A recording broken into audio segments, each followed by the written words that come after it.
November 2024's season pass card is Surtur.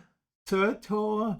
Not sure how you pronounce his name, honestly, but his ability is after you play a card with plus 10 power or 10 plus power, this gains plus 3 power. It's a 3/5 by default, and from how it reads, it looks like, since it's not ongoing, it's going to have to be on the field in order to get its effect.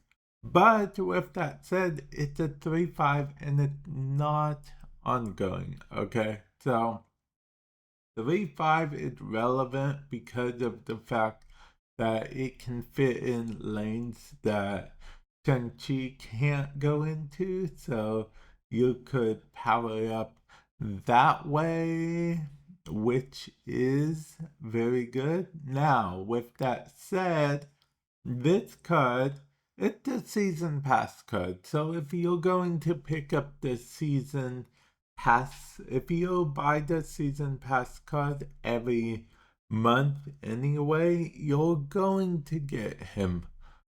So essentially what we're talking about is he worth the price of the season pass? Well, that is an interesting question because technically speaking, worst case scenario, he did 3/5 all the time, which may not be the worst in the world technically.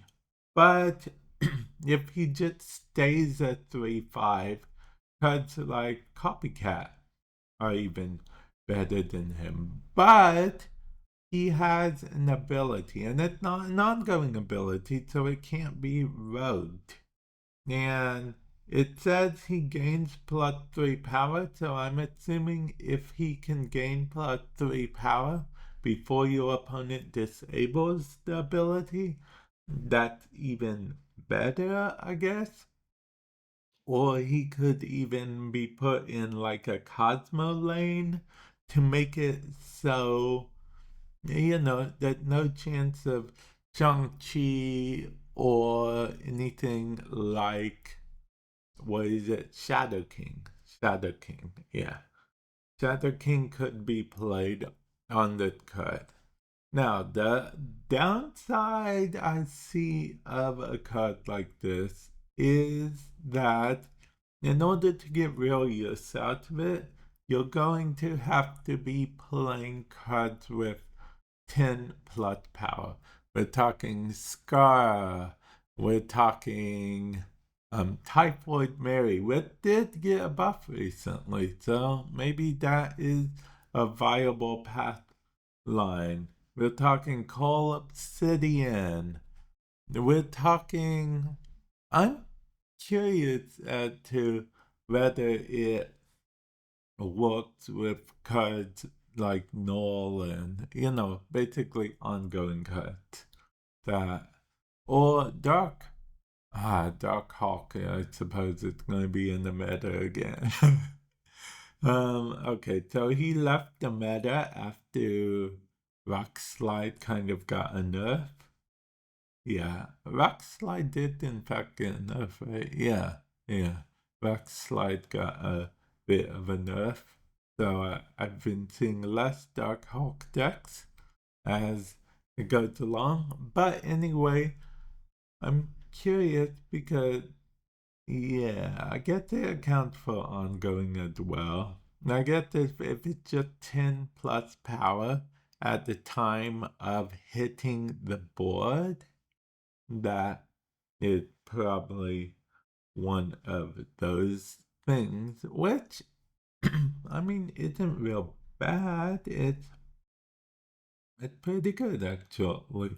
It is pretty good. Now, that means, worst case scenario, if you can only play a 10 plus power card on turn 6, then, I mean, he's automatically a 3 3-8.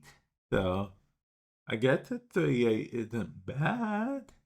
I imagine he'll be put in high evolutionary decks. Maybe a Scar high evolutionary. I feel like that will be his best home, biggest home type thing. I'm not really sure entirely, but that's where I feel like he would feel the most easygoing. Because if I recall, when Scar first came out, that's where most people played Scar. And I feel like this had that same vein type thing as Scar. And can I just say that, let's say you manage to get 3 10+ power cards up by like 10-5 or something. Scar is free at that point, and then that's just more power added to it. And then 3 times 3 is 9, so you're just adding 9 power and 10-5 to this card. Now, granted, this card has to be on the field in order. Presumably, this card, since it's not ongoing, it has to be on the field in order to actually get its power. So let's say you play this on 10-3, 10-4, you play the Call Obsidian or Typhoid Mary 10-5. Well, you'll have a few options 10-5. You could go the Dark Hawk route, you could go the technically, presumably, you could even go with Abomination or no, Abomination only had 9 power. That's interesting. Ooh, that means if someone men. Okay, so are you telling me I just thought about it and presumably this card could be ruined by Scorpion because Scorpion could just make the 10 power cards 9 power and they wouldn't be 10 plus anymore. That's actually quite annoying. Just imagine you'll have this whole brilliant combo where you're like, oh, I'm popping off. I have all these 10 power cards in my hand. I have Surtur on the field. All I need to do is play them. And then your opponent just plays out Scorpion, and then everything gets -1. So you have to play Luke, I guess, if you have Luke in your deck, which, for the people listening / watching this, now you might think about putting Luke in your deck, but that still takes a turn away from playing Surtur because he's also a 3-cost card.